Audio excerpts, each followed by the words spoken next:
Bismillah wa bihamdih. Assalamualaikum warahmatullahi wabarakatuh. Alhamdulillah, assalatu wassalamu ala Rasulillah wa ala alihi wa sahbihi wa man walah. Wa la hawla wa la quwwata illa billah. Allahumma aslih ummata Muhammadin sallallahu alaihi wasallam wa farrij an ummati Muhammadin sallallahu alaihi wasallam warham ummata Muhammadin sallallahu alaihi wasallam Wangsyur wahfaz nahdlatal watani fil alamin bihaqqi Muhammadin sallallahu alaihi wasallam. Wa ba'd. Teman-teman Oki Vlog dimanapun berada, masih kembali lagi dengan saya Nopkian Suara Putra Perdana. Saat ini masih berada di Malaysia ya, untuk menyelesaikan prosedur submit tesis saya. Dan alhamdulillah, insyaallah dalam besok hari Jumat, insyaallah saya sudah boleh submit ya, dan untuk mempersiapkan pulang ke Jakarta. Baik, sedikit teman-teman yang ingin saya share hari ini berkenaan tentang sahabat Nabi yang mempunyai suara merdu ya.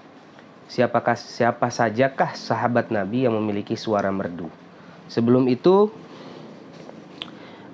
kita akan bahas dulu tentang tesis yang saya buat ya di sini, bahwa saya menulis tesis tentang Thariqatu Ta'lim Ilmil Maqamat fi Indonesia Dirasah Maidaniyah Tatbiqiyah fi Ma'had Baitul Qurra di Jakarta. Artinya dalam bahasa Indonesia ialah thariqah atau cara ta'lim, belajar ilmul maqamat, cara belajar ilmu maqamat di Indonesia. Ilmu maqamat ini apa? Ilmu tarannum, atau biasanya kita menyebutnya tilawatul Quran ya, di Indonesia. Dirasah Maidaniyah Tatbiqiyah, kajian yang mana melibatkan kajian lapangan dan kajian praktek fi Ma'had Baitul Qurra di Jakarta, di pesantren Baitul Qurra di Jakarta ya, tepatnya di Ciputat. Jadi saya mengkaji bagaimana cara pembelajaran di Indonesia dan juga sistem yang berlaku di Ma'had Baitul Qurra tersebut. Nah teman-teman semua, jadi tesis saya ini ya, tesis master saya.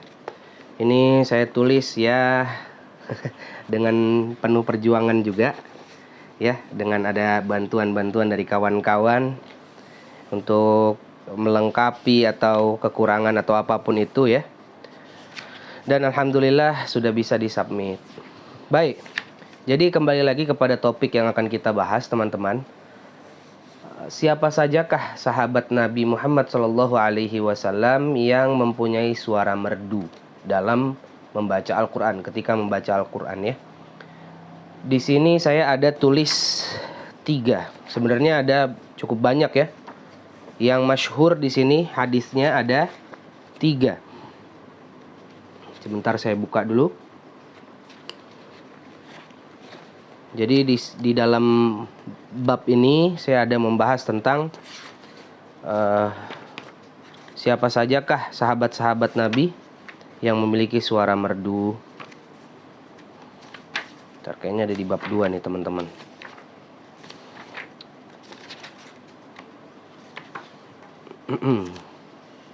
Oh, di bab 1, bab 1.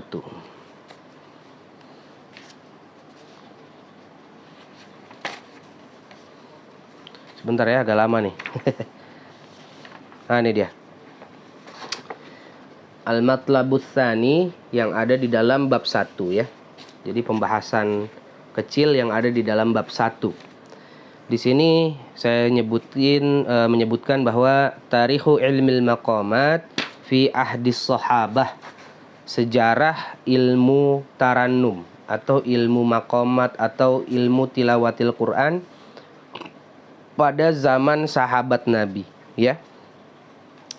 Kama 'allamna anna Rasulullah sallallahu alaihi wasallam yuhassinu sautahu lamma qira'atul Quran. Sebagaimana kita tahu juga teman-teman bahwa Rasulullah sallallahu alaihi wasallam membaguskan bacaannya ketika membaca Al-Quran ya. Dan di sini juga terdapat sahabat-sahabat Nabi ya, mereka mempunyai suara yang merdu, suara yang bagus ya. Wa fi ahdi sahabah lam yajid hunaka ma yusammal maqamat inda qiraatil Quran. Cuman ketika pada zaman Nabi, sahabat atau zaman Nabi, zaman tabi'in dan seterusnya ya, masih salafus solih, itu belum dinamakan nama-namanya, belum diberikan nama lagu-lagu untuk membacakan Al-Quran tersebut ya. Yang mana kita tahu bahwa lagu-lagu itu terdapat 7 yang masyhur ya, ada Bayati, Soba, Hijaz, Sikah, Jiharkah, Ros, Nahawan ya. Ada 7. Nah, pada zaman Nabi dan zaman sahabat atau tabi'in, salafus solih lah, itu belum diberikan nama ya. Nah, setelah itu siapa sajakah yang saya tulis di sini? Oh, ada di laptop teman-teman. Baik, nggak apa-apa. Jadi ini yang kemarin masih dicoret-coret. Saya belum tambahin lagi. Yang pertama ialah Abu Musa al-Ash'ari. Ya, Abu Musa al-Ash'ari. Yang mana disebutkan bahwa Abu Musa al-Ash'ari ini, beliau mempunyai julukan dari Rasulullah, yaitu seruling Nabi Daud. Karena sebagaimana kita tahu juga Nabi Daud mempunyai suara yang merdu. Ya, Abu Musa al-Ash'ari, beliau satu ketika membaca Al-Quran, lalu Rasulullah SAW lewat dekat beliau dan tidak sengaja mendengar bacaan Quran beliau. Makanya Rasulullah SAW langsung menanyakan bahwa beruntunglah engkau, kata Rasulullah, sungguhnya engkau salah satu orang yang diberikan julukan itu, Mizmar min Mazamirid Daud, Ali Daud ya, serulingnya Nabi Daud. Lalu siapa lagi? Ada yang namanya Salim Maula Abi Huzaifah. Salim Maula Abi Huzaifah ya. Salim Maula Abi Huzaifah ini hadisnya dari Aisyah radhiyallahu anha. Satu ketika di waktu Isya, Aisyah radhiyallahu anha ini ingin melaksanakan sholat bersama Nabi. Dan Nabi menunggunya ya. Kenapa kok lama? Setelah sampai, Aisyah ditanya sama Nabi, kok lama sih, dari mana gitu loh. Saya tertegun, kata Aisyah, saya tertegun sekejap di salah satu tempat yang mana di situ juga sedang dibacakan Al-Quran oleh Salim Maula Abi Huzaifah ini. Seketika Aisyah pun radhiyallahu anha merasa takjub, lalu laporlah kepada Rasulullah. Rasulullah penasaran, akhirnya pergilah Aisyah dengan Rasulullah untuk nyamperin si Salim Maula Abi Huzaifah ini, ngintip ibaratnya gitu ya. Merdu apa sih? Nah, setelah itu memang ketika itu Rasulullah mengatakan bahwa beruntunglah banyak umatku yang dijadikan suaranya itu seperti Salim Abi Huzaifah ini. Seperti itu teman-teman. Lalu yang ketiga ada yang dinamakan atau ada yang nama sahabat Ibnu Mas'ud, Abdullah bin Mas'ud ya. Beliau satu ketika duduk dengan Rasulullah, dan pada saat itu Rasulullah menyuruh Abdullah bin Mas'ud ini untuk membaca Al-Quran. Lalu dijawab oleh Ibnu Mas'ud ini bahwa bagaimana mungkin, sedangkan engkau lah yang diturunkan Al-Quran daripada malaikat Jibril, daripada Allah melalui malaikat Jibril kepada Rasulullah. Bagaimana mungkin saya rela membacakan Al-Quran di depan engkau, sedangkan engkau pasti jauh lebih baik. Seperti itu. Karena Rasulullah juga mengajarkan Al-Quran ya. Setelah turunnya Al-Quran, lalu diajarkan kepada para sahabat, bukan hanya dihafal. Seperti itu. Kata Rasulullah apa? Apakah saya salah ingin mendengarkan bacaannya darimu? Seketika Ibnu Mas'ud membacakan surah An-Nisa ayat 41 ya, kalau tidak salah. Ayat 41 dibacakanlah, dan seketika itu Nabi Muhammad SAW menangis. Karena apa? Salah satunya Nabi menangis ialah karena mendengar kesejukan Al-Quran yang dibacakan oleh Ibnu Mas'ud ya. Nah teman-teman semua, hukum tilawah Al-Quran dengan at-taghanni atau berlagu atau dengan maqamat. Yang tadi saya sebut tadi ada bayati, sikah, jiharkah, sobah, hijaz, ros, nahawan, ya. Bagaimana hukumnya? Ada beberapa pendapat ulama. Ulama di sini berikhtilaf, ya, berikhtilaf atau berbeda pendapat. Ada yang mengatakan bahwa dengan dalil-dalil yang ada seperti Iqra'ul Qur'ana fa innahu ya'tiya yaumal qiyamati syafi'an li ashabih, bacalah Al-Qur'an maka Al-Qur'an akan menjadi syafaat nanti kelak di yaumil akhirat bagi orang yang sering membacanya. Lalu apa? Malam yataghanni bil Qur'an. Rasulullah pernah bersabda juga bahwa bacalah Al-Qur'an dengan sebaik mungkin, ya. Barang siapa yang tidak melakukan Al-Quran atau membaca dengan bagus Al-Quran tersebut, maka dia tidak disebut orang yang membaca Al-Quran, seperti itu. Nah, ulama berbeda pendapat. Pendapat pertama bahwa langsung diambil daripada dalil-dalil yang nyata tadi. Ghina di sini atau at-taghanni, kata ulama bahwa ialah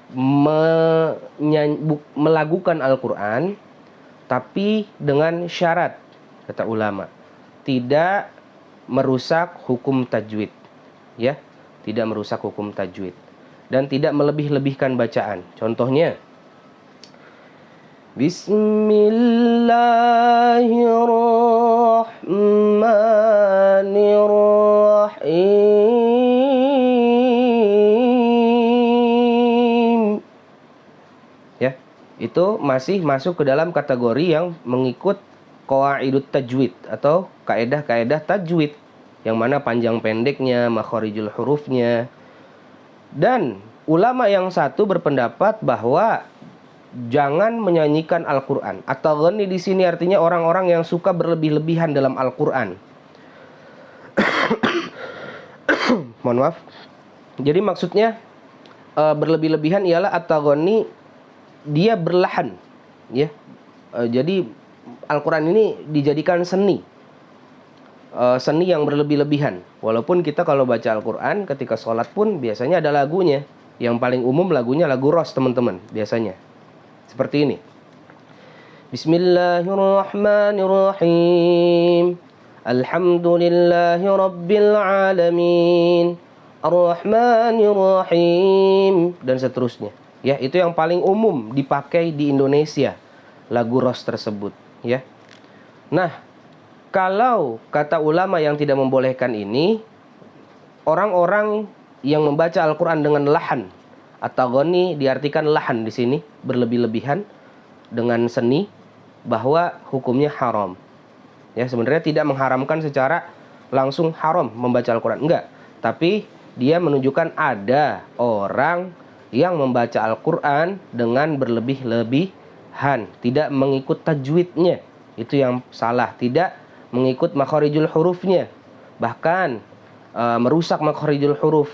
Jadi ketika rusaknya makharijul huruf, maka rusaklah juga arti Al-Quran tersebut. Contohnya, kalau yang merusak, ya, Bismillahirrahmanirrahim, ya. Nah, itu berlebih-lebihan. Jadi tidak langsung tepat dengan tajwidnya, tidak tepat dengan tajwidnya. Jadi dia hanya mengutamakan lagu atau seninya tersebut. Sedangkan ketika kita membaca Al-Quran, yang paling utama ialah makharijul huruf dan juga tajwid. Seperti itu, teman-teman semua. Jadi kembali lagi, ada 3 sahabat, yang mana sahabat tersebut diberikan kelebihan oleh Allah untuk membaca Al-Quran dengan merdu dan sesuai tajwidnya, ya. Zaman Nabi belum ada tajwid, belum ada kaidah tajwid, tapi itulah Al-Quran diturunkan dengan bahasa Arab. Mereka sudah tahu panjang pendeknya, ya, seperti apa. Seperti kita ngomong bahasa kita lah, kita sudah tahu bagaimana menempatkannya, panjangan di sini, pendeknya di sini, ya, seperti itu. Baru setelah itu di zaman khalaf barulah disusun bagaimana adanya ilmu tajwid, ilmu tafsir dan lain sebagainya, ya. Itu insya Allah nanti masuk kepada pembahasan lain, teman-teman. Jadi itu saja yang dapat saya sampaikan teman-teman semua. Lalu kesimpulannya ialah silahkanlah membaca Al-Quran, hassinul Quran bi aswatikum, ya. Hiasilah Al-Quran dengan suara kalian, ya. Fa inna sautal hasan yazidul Quran husna. Sesungguhnya suara yang bagus dan mengikut tajwid dan juga tidak merusak makharijul huruf, maka akan menambah keaziman atau kehebatan dan keindahan daripada Al-Quran itu sendiri, ya teman-teman semua. Jadi baca Quran juga kita nggak boleh terlalu kaku seperti Bismillahirrahmanirrahim, Alhamdulillahirabbil alamin. Nggak boleh juga kayak gitu ya. Nah, jadi kalaupun belum bisa nagom-nagomnya, yang umum aja dipakai, yang sering didengar ya. Bismillahirrahmanirrahim, Alhamdulillahirabbil alamin, dan seterusnya. Baik, terima kasih Oki Vlog, teman-teman Oki Vlog dimanapun berada. Semoga apa yang saya sampaikan bisa menjadi manfaat untuk diri saya pribadi dan umumnya untuk kita semua. Dan jangan lupa untuk subscribe channel saya. Jangan lupa juga nyalakan notifikasinya. Jadi kalau ada video-video terbaru, teman-teman semua bisa langsung mengikuti ya. Terima kasih. Wallahul muwafiq wal hadi ila sabilir rasyad. Wassalamualaikum warahmatullahi wabarakatuh.